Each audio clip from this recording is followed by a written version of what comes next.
Welcome to this video. Today we'll guide you through on how to refresh on Discord. So sometimes Discord may be acting up and your messages may not be loading. So today I'm going to show you how you're going to refresh that.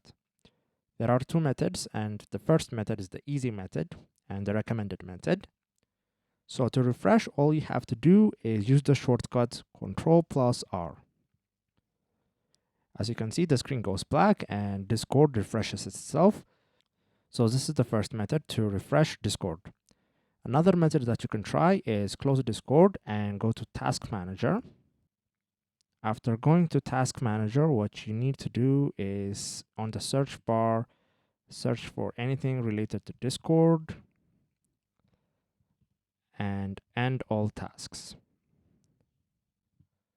Once all tasks have been removed, open up Discord again, and this should have the same effect of refreshing. So this is how you refresh Discord on Windows. If this was helpful, please consider subscribing and leaving us a like. It really helps us out. See you next time.